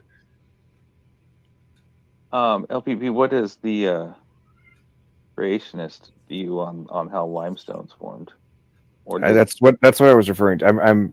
That's literally why I brought up John McKay and went into. I don't remember all the stuff that you talked about, so I'm not getting into it. But I remember this being discussed in detail about the standard talking point that comes out of people like Grayson about limestone, and he went into great detail about the whole deal. I forget what he said now, but this was like a year. It was like a year and a half ago or probably a year ago now. When I'll have to look into that because I need speed. I always thought limestone was contributed by some sort of life form, right? Yeah, that's the other way. Oh, not to poison the well, but this P-Town guy, this is the same dude who told me that the reason he believes in God is because of the eclipse. We get eclipses. Maybe eclipse eye. But yeah, because he said he just recently converted to Christianity, and I said, well, why? Like, what's your reasoning? And he said, well, because we get eclipses. Oh, I was watching that stream. Yeah. Yeah. It was just a weird version of the design argument. And I thought, man, there's so many better arguments, not good arguments, but better than we get an eclipse. I said, what about other planets? There's trillions, presumably, other planets. And I would imagine that at least 2%, which would be a shit ton, would also get eclipses, maybe multiple eclipses. So that's not original to Earth. That's fair, because that's why I believe in Santa Claus, because when I go to sleep at night, there are no presents under the trees, and then they materialize, in the morning they were there. And so that's why I believe in Santa. Anyway, I just had to say that. Okay. Yeah, P-Tone, he has a bunch of remarkable clips, clip-worthy. Yeah, he does. He admits that he's clueless. He does admit that he's clueless. So fair enough. In his favor, okay. Andrew, you come in. Let's see. Okay, they're talking about limestone deposition. I think John's got some words to say here yet. So yeah, you can have limestone formation without like having life on Earth. It's just precipitation. Since multicellular life have been producing carbonates, it's kind of taken over as the main driver. But one thing, if you're going to read about it, is I would say be careful of whether or not they're talking about hard limestone or soft limestone, because like there are differences between the two in like their formation and how fast they can form and all that. Okay, so let me ask you this, Grayson. Do you want to jump ahead to where you come in, or you come in? You come in real soon, but you don't talk for a while. So should I keep playing, Andrew? I think he stepped away. He must still be away. He put in the private chat he'd be right back. Anyways, this thing about rapid precipitation of like if you saturate the hell out of a solution, okay, you can rapidly form crystals. Some crystals, not all crystals. I've been trying to crystallize gypsum for a while, and that one's an inverse. The colder it is, the more it dissolves. So you actually have to kind of warm it up slowly. And anyway, it happens very, very slowly. And there isn't. They insist that in labs you can show that you can rapidly create a crystal or a deposit, right? And if you super saturate the solution, but that isn't what happens in the ocean. You got like a 0.001% excess that's basically falling out of a solution, and forming a very, very slow well, in caves, for instance. And I think caves vary depending on what the concentration in the water coming in is, and more cherry picking. So I don't know A where. fun fact about caves, at least according to a TikTok video I saw, if you find a cave and it meets the criteria of being a cave, you get to name it. If I ever find a cave, I'm going to call it the manhole. Oh, you're going to call it what? I'm going to name it after me. I'm going to call it a manhole. I'm going to call it grave. Okay, no, that's bad. Grave. I'm very. Yeah, there's lots of those. Are you back, Andrew? Yeah, I'm back. Sorry, I had to go do feed my dogs. Did I miss something?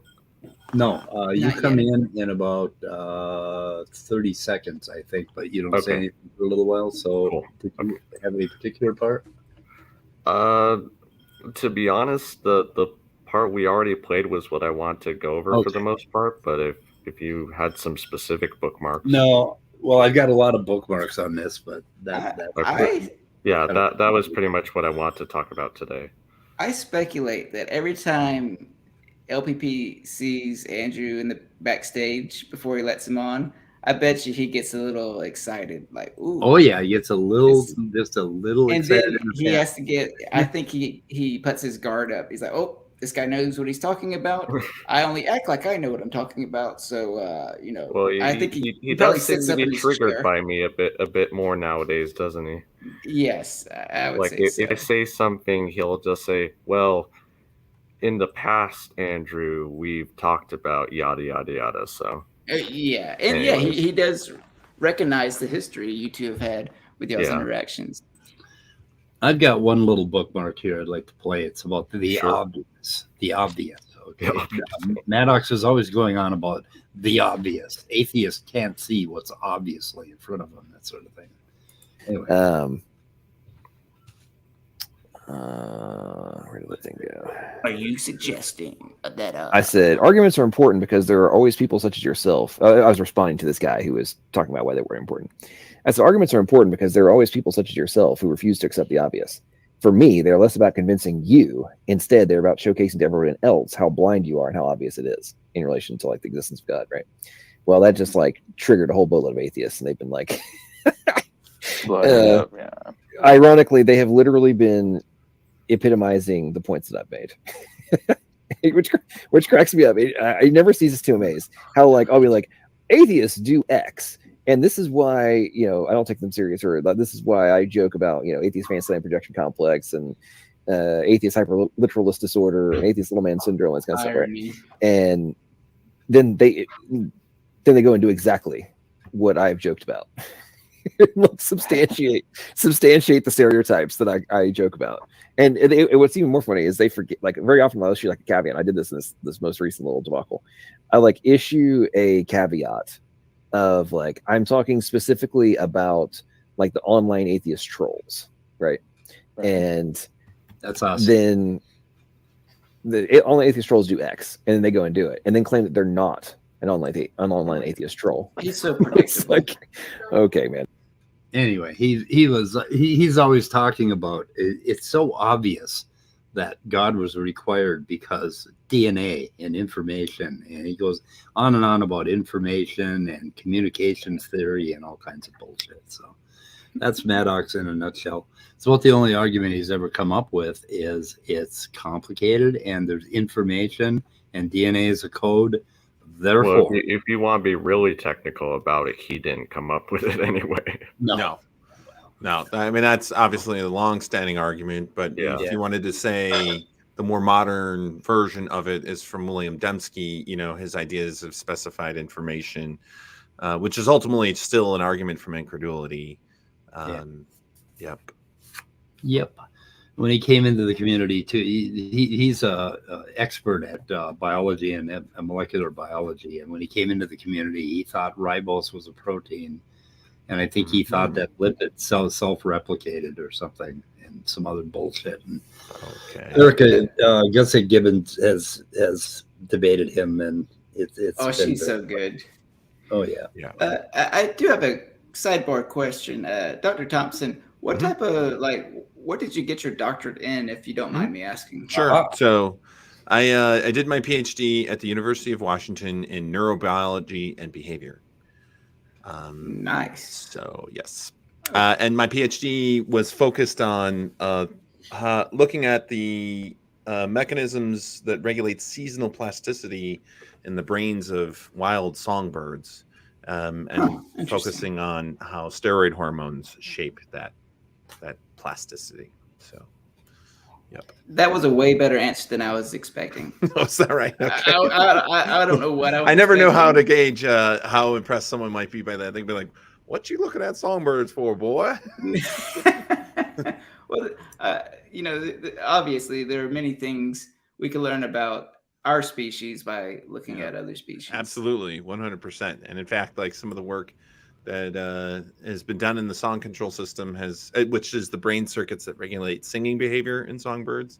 I mean, it's some of the most elegant neuroscience that you're going to find as far as electrophysiology in awake behaving animals, as well as just understanding how neurocoding can lead to sort of production of behavior, and the integration of information, sensory input, namely like learning a song, how that manifests as the production, which is going to be producing a song. So it's a super elegant neural circuit that's informed a lot of our understanding of neuroscience. Do you happen to have a YouTube channel? I do. Yeah, I linked it in the public chat and the I private see. chat just now, Gur, for you. Well, Go ahead and look at that. Please check it out. Yep. You're ahead of the curve. So, Mr. so Speaker. Hey, Dr. Chris, I Thompson, just wanted to find out, Chris, real quick. Have you ever been called before the Evolution Council and then been interrogated for anti-evolution tendencies? Of course. I mean, that we're all, when you start graduate school, that's the first meeting you have. Okay. Yeah. Yes. I I mean, well, figured the there's first something meeting going is on. like figuring out your insurance and like Yeah, what yeah. needs to be a TA. And then they bring you ahead of the Evolution Council. And then, well, that's done in a dungeon with everyone in robes, and that's where we sacrifice. Yeah, it depends. It's usually a goat. Sometimes it's a sheep. It's pretty cool though. Yeah, it's always. Do very they clean fun. up all the urine and blood between No. interviews? No. In fact, that's part of the tradition, is that you have to wallow through the urine and blood of all the previous people who didn't make it through the ceremony. So okay. Yeah. So no, I encourage you. I mean, don't be afraid. It's mostly just performative. Academia. Yeah. It's just academia. Yes, that's just part of being an academic. So Dr. Thompson, I'm not sure if you'll know the answer to this specific question, but would you happen to, I guess, before I ask it, do you know anything about developmental biology and its relation to evolution specifically at all? A little, yes. I mean, some. I work on currently. My work is on the developmental mechanisms that regulate how the brain grows and some of the hormonal mechanisms underneath. Now, I know quite a bit more about embryology than the typical neuroscientist, but that doesn't mean like I'm an expert in all of embryology. And I certainly know a bit of, just because of my interest in evolution, some of the Evo-Devo type stuff. So yeah, I know some. I guess maybe I'm downplaying it a little. Sorry, go ahead. No, you go ahead. I guess I could maybe try put forward my question. If you don't know the answer, then you can just say you don't know, perhaps. Sure. I never have a problem saying I don't know. Okay. Sorry, my dog's making noises in the background. I apologize. Or you could say it like Dr. Josh Bowen, the atheist, the Syriologist, to say it's not my area of expertise. Yes. That sounds much cooler than I don't know. Yeah, that's usually my default. Yeah. So I guess my question, or one that I've been interested in for a while, is actually related to some of the questions creationists often ask me in terms of what is possible for evolution to do, and like what kinds of changes are possible and which are not. Right. And I was wondering if, based on your knowledge or your understanding, of developmental biology, is evolution typically like modular or pleiotropic? As in, if you change one part of the body, does it tend to change other parts, or vice versa, or what's kind of the theme there? Yes. So I think that it's largely pleiotropic, so it tends to affect other parts. And in fact, there's a book that I'm planning on reviewing on my channel over probably the next semester. Complex Adaptations in Evolving Systems. It's written by Thomas Frazzetta. It's not a very widely known book, and it's a little bit on the older side. But he was a professor at the University of Illinois at Champaign-Urbana, and one of my favorite professors when I was there. I was really fortunate to take a couple of his classes when I was there. And so this book is super interesting and actually goes into some of the why you can't consider, say, a structure evolving just on its own. And oftentimes biologists will think about the thing on its own, but it's all integrated as a single system. And it's different than other designed things. Like a car, you could potentially change a part. You could change the seats, and it mostly doesn't affect the rest of the car. Now, but as an entire system that has to function, okay, there is actually some similarity in that if you start tinkering a little too much with parts of the engine, it's going to affect how the rest of it functions as well. But we definitely know that biological systems largely are not modular, that when you change one thing, it ultimately will have effects on a variety of other things. This is true on the molecular level, on the cellular level, and on the tissue and structural level for sure. So very much pleiotropic, not so modular, despite the fact that we can always consider a part or a protein in isolation. But that is just a simplification of the system. It's going to be very much more involved. Who was that by again? It's by Thomas Frazzetta. Complex Adaptations in Evolving Systems is the name of the book. It's not a widely known book. But I read it when I was in college, back when I was taking his class, and I was planning on rereading it and kind of covering it chapter by chapter on my channel. So that'll be coming up. Yeah, it's hard to find because it's not a widely published. I don't think it's in print anymore. Frazzetta is the name. How do you spell that? Frazzetta.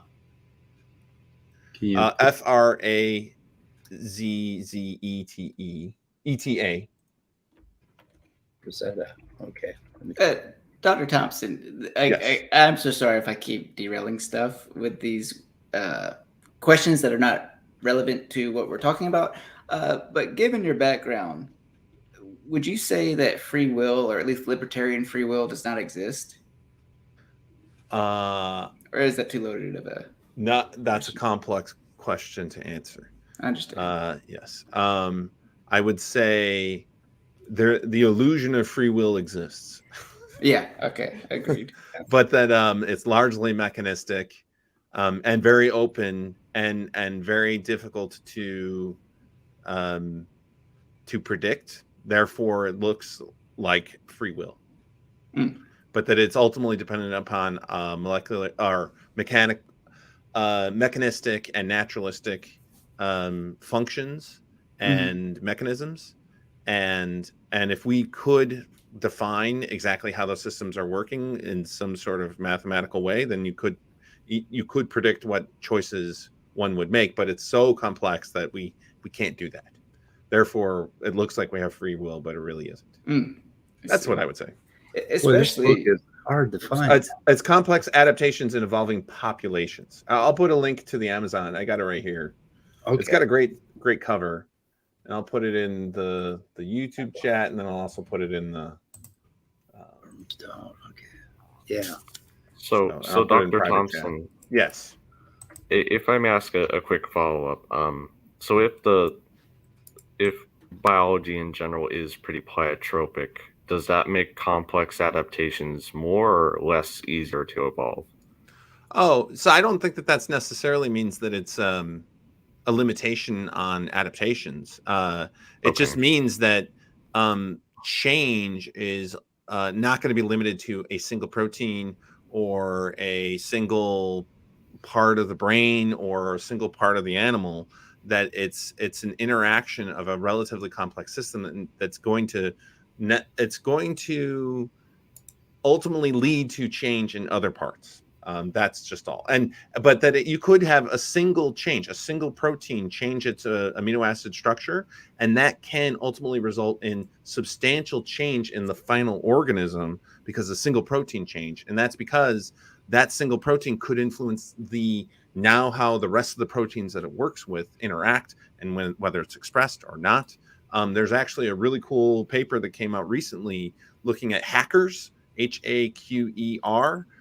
These are highly evolved genetic changes that have happened in the human genome relative to looking at chimpanzee genomes and the other apes, and they found that there's been substantial change in some parts of the genome in things that seem to be most highly expressed in the brain and in the gut, and then this is also, those same genetic changes were also found in the ancient genomes from the Neanderthals and from the Denisovians. I'll put a link to that too. It's a super cool paper. I was going to review that on my channel too. I got a lot of stuff. So would you, I guess, say that biology being compartmentalized versus it being pleiotropic, it kind of depends on the situation where which one is beneficial in terms of adaptations or not?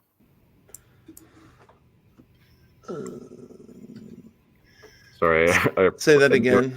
I was looking at something at the same time. Rephrase my question. So if like one part of the body is more modular versus another is more pleiotropic, like you said, in different situations, could either be beneficial, like in one situation being more the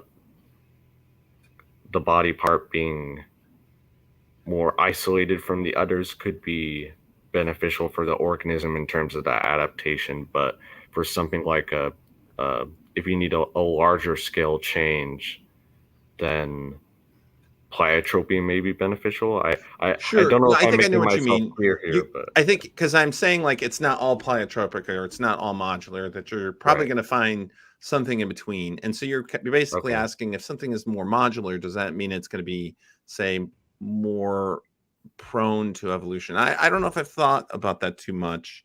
And I actually think that Dr. Frazzetta's book probably has some insight into that, because these were the kinds of questions that he was particularly interested in. And I'm looking forward to going over that book again. Okay. Yeah. I was just curious, but thank you. Yeah. I just ordered the book, and all of that paper and the book are in my description. So great. Yeah. It's a great paper. I actually asked, in fact, because it might not be accessible to people, so I could just share. So since I talked about it, I'll share my screen just to look at the graphical abstract. There we are. I'll kind of zoom in a little bit on the graphical abstract. So yeah, they define these things called hackers, the fastest evolved regions of the human genome, comparing the chimpanzee genome to the modern human genome. Okay. And they identify around 1,500 of these sequences, and that it seems that they've mostly undergone positive selection over time. And then they even put them into rodent brains. So they take these sequences and put them into rodent brains, and then find that they actually end up as enhancers of the expression of other genes that would be very important for how the brain grows. Okay. I was confused for a second. Why is he talking about computer hackers? Yes, I know. Right. I spelled it out. HAQERS. Now they come up with, obviously they have an acronym for it, and they human ancestor quickly evolved regions. Hackers. Right. So, they sat down, they must have had a lab meeting at some point. They're like, okay, we got to come up with a cool name, because that will help us get this paper published. But this is published in Cell, which is a very respected in November. Yes, it just came out this month. So Yeah, that's why I can't. Yeah, get you a won't be able to get access to it. Yeah. Yeah, but it's But a we have the fantastic link. paper. Yeah. Cool. Yeah. I would like to read that one. Mhm. Awesome. Yeah, if I'm not mistaken, there are regions of the basically the morphology of the brain that use some of the same genes that creates the morphology of the face. Mm-hmm. Yep. And, Sure. And there's again that pleiotropy. Yeah, there's all kinds of that stuff because of the way embryos develop. They develop with these gradient fields, And if you modify one, they're going to affect the development all the way down that network, that link, that where the cell starts to differentiate. Yeah. On multiple lines. And there are some genes that are more important than others, like Hox genes, for instance. They wire up a whole bunch of stuff depending on their expression. And this is the thing. I think that pleiotropy, just because if something is pleiotropic, in that changing in one thing, okay, that must mean that it's going to also affect all these other things. That isn't a hindrance necessary for evolution. In fact, I think that it's a clear indication that a small change in one thing can actually lead to enormous change down the line. A single change that affects the development of the embryo that might be relatively small actually can have enormous consequences as that embryo grows and develops. And it means that evolution can work really quickly. And that's what we're finding with, say, experiments of artificial selection. And I've talked a little bit about this. I've got a video on my channel talking about the domestication syndrome that we see in a variety of animals. And we even have ideas of why we see similar sort of quote unquote symptomology of what domesticated species look like. They have certain traits that aren't even necessarily being selected for, but they all seem to have it. And it's due to the constraint of small changes happening within the embryo for the things that are being selected for. Floppy ears on canines being associated with lack of aggression. Yes, exactly. That's the domestication. Really interesting. Yeah. Hi, Snack. What do you want, Snack? Terrorize me? Terrorize me some more. I got to get rid of this cat. It wants another snack. Yeah. Anyway. Aptly named. Didn't they used to believe that cats would steal the soul from your babies? Yeah, well, that's the Egyptians had a whole thing. Yeah, he does that every day. Yeah, no, that's actually how cats mostly it's not that they subsist upon cat food, but that's actually just a globalist conspiracy to sell you the slop that's from various experiments. No, it's true. Cats generally subsist on the souls of either infants or old people. Yeah, so old people definitely. Yeah, cat stole my soul. Okay, guys. For the help of my question, Dr. Thompson.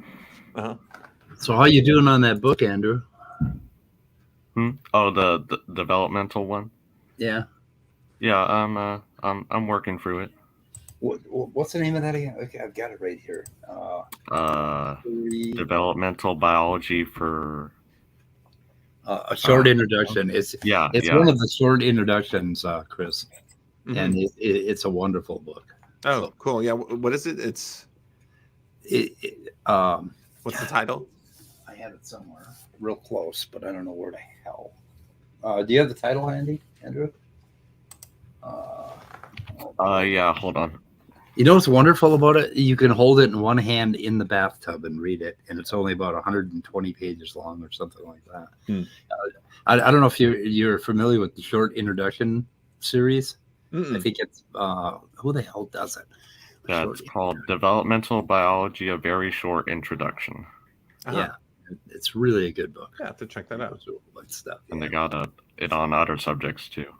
Yeah, they have it on. I think they have reality, a short introduction. They have consciousness. I think they've got about 200 titles under. Yeah, I've got the reality book. I've got a couple of like an information theory book, I think. Yeah. Who's the publisher?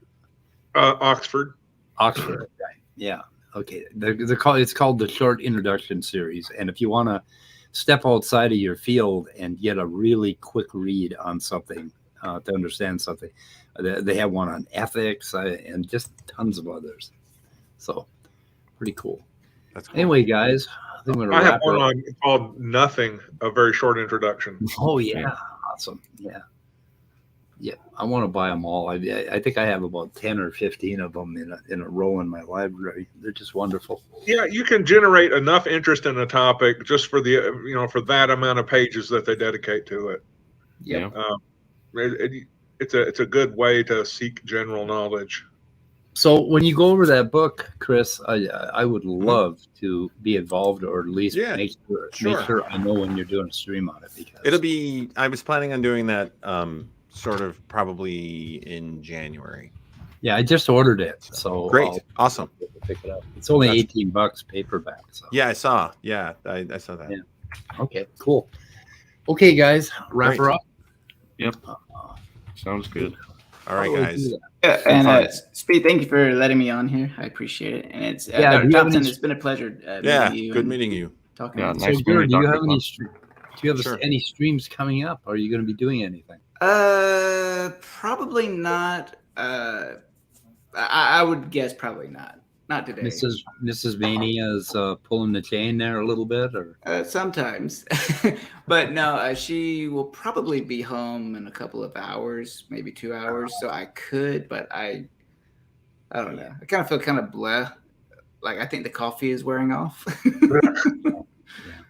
Well, this is the time of day for it to wear off. Yes, for sure. Otherwise, certainly it's wearing off for me. Okay, guys, we're going to end her. Let's end it. Shooting ahead. Goodbye to the world. Bye.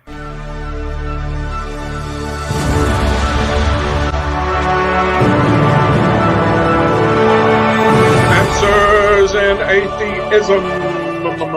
Answers in Gurism.